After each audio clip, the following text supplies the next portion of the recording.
I had a question come in from a post just kind of about my 1080 workout from Monday and even Friday last week, kind of what I was doing and why I was doing it.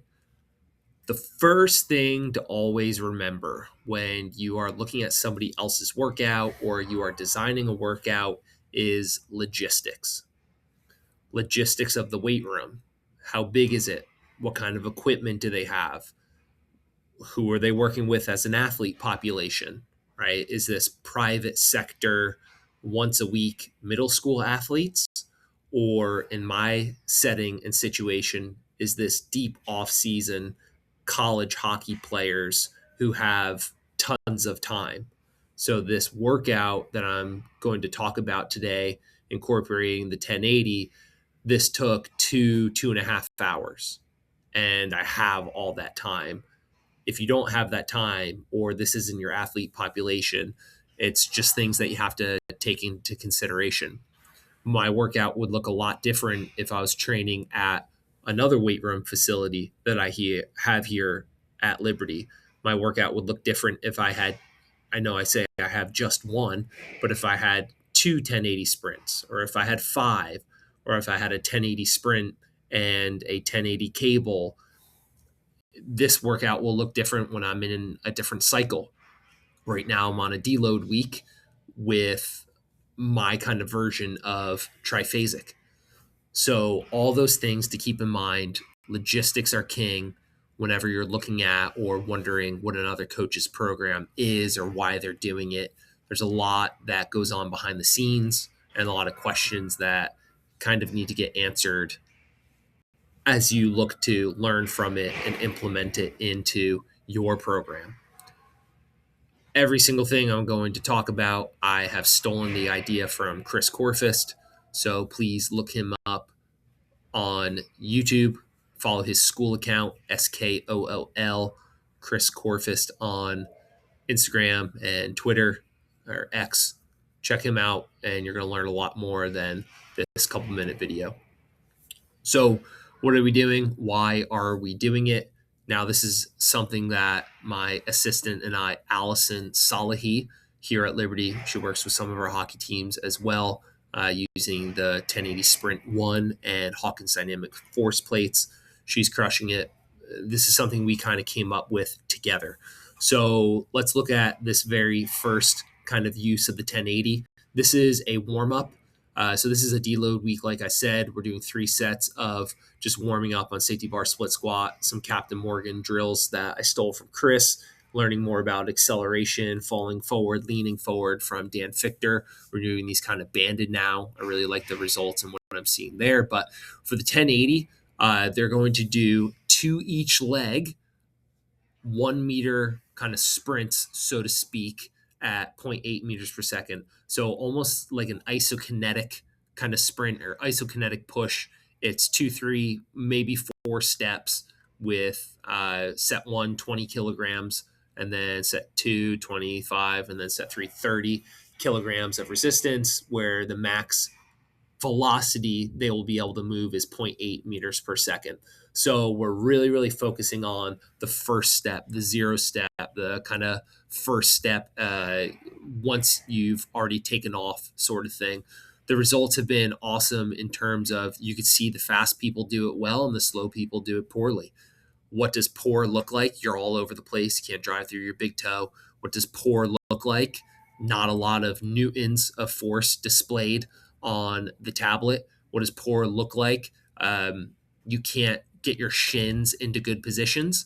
And if you do, as you are driving, your shins are popping up. Let's say you get them to a 30-degree angle when your foot hits the ground. By the time you're extending, you're up at 50, 60 degrees. Like you just can't hold that angle in that position. Also, what you have to look out for when you're doing something like this is you might have somebody that blows the newtons out of the water and then you look and their time was just super, super slow. So there is kind of a certain time we're looking for to complete a 1 meter sprint at zero point 0.8 with these resistances. And if they're super, super slow, the more time you have, your foot's on the ground longer, you're going to produce more force. But this is going to I just call it like a max squat, a max deadlift horizontally. You're just putting as much force, as much effort into moving horizontally. For those that say like there isn't horizontal force, take a look at this exercise and I'm going to disagree with you. So we do that during our warm up because it's so slow, it's so safe, and really, really primes them for driving through the big toe, good shin angles, and then obviously their nervous system as well. And then when we get into the bulk of our main circuit, and this is kind of like a Cal Dietz inspired, bastardized French contrast, triphasic training type of thing, you can see like a lift, something plyo-ish, something power-ish, and a sprint. A lift, something plyo-ish, something power-ish, and a sprint.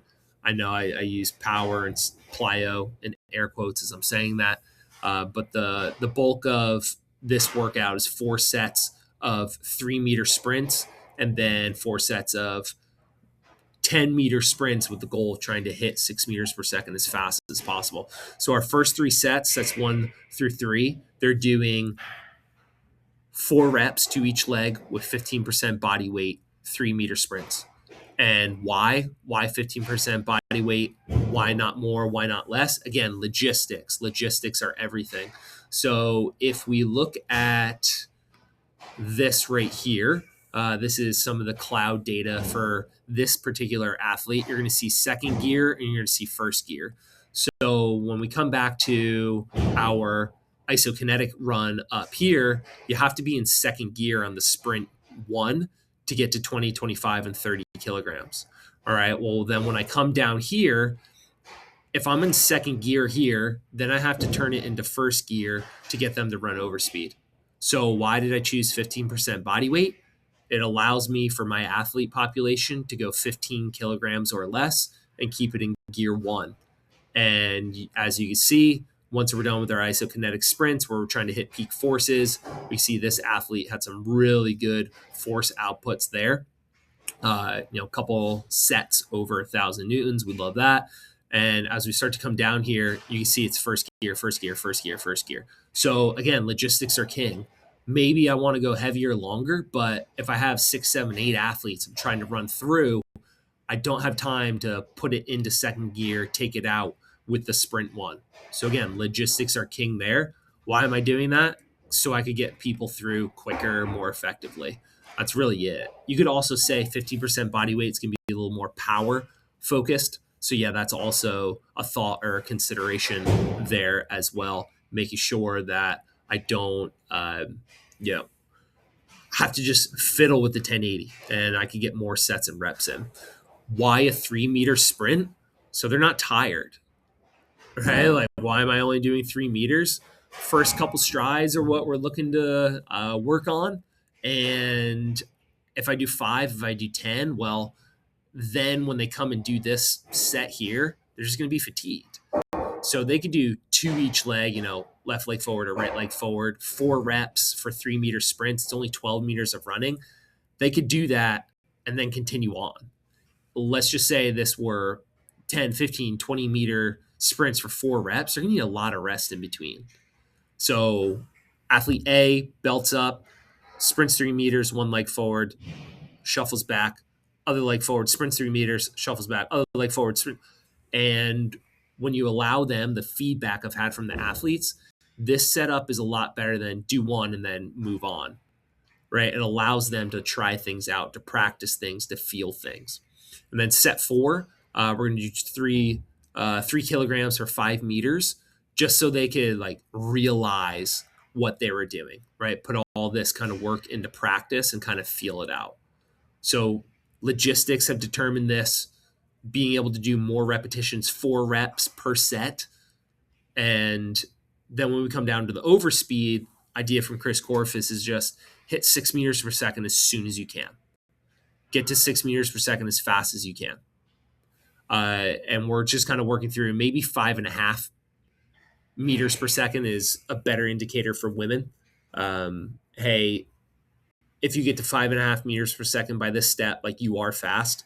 So we're just kind of playing around with that differences between our men's and women's players. So when we look at a whole workout, you can see how this athlete got 30 repetitions in on the 1080. And again, logistics are king. So these 4 runs are just happening in the warm up, so to speak, right? Runs 5 through 8 in the warm up, runs 9 through 12 in the warm up, right? It's just 1 meter, but it's 1 meter. You can see how their speeds are limited. And then we go into our 3 meters, right? So this is kind of one set, one time through.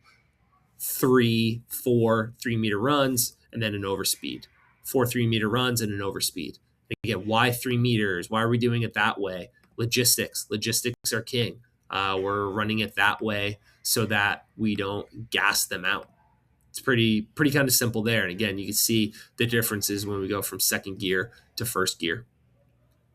So with this athlete, if we pop open an overspeed run, what we kind of look for on the tablet is when are they hitting 6 meters per second. So this was a really, really good one for this athlete at about 3.5 meters. They're hitting 6 meters per second. And we're tracking this workout to workout. So on Friday, they were hitting 6 meters per second, around 4.5 meters. So they had a huge improvement of a meter. When you have massive improvements like that, it just means they're getting used to it, right? They're getting comfortable with the stimulus. I'm not some genius coach. That's just, how it goes. You try things out, you experiment, and then they start to adapt and get used to things. So what were we doing? Why were we doing it? Again, the 1 meter isokinetic-ish type sprint with these different resistances. I just want peak forces, hit some high forces. We can see with this athlete, 1,000 newtons, we're seeing that's pretty good. And then logistically, we're going from second gear to first gear so that I could get athletes through on overspeed more effectively, more simple. What I also really like with this 3 meters is with 15% body weight, if you could travel 3 meters around a second for men, we're finding that's pretty fast. That's what our fast guys are able to do under 1 second in 3 meters with 15% body weight. We really like that. And then we're pairing in this kind of power circuit here. We're having 4 repetitions of 15% body weight, 3 meter sprint, and hitting overspeed 6 meters per second as fast as you can. So you can think of it like working on our F0, working on our power, working on our velocity, right? All kind of acceleration focus, which pairs well with our strength cycle we are currently in.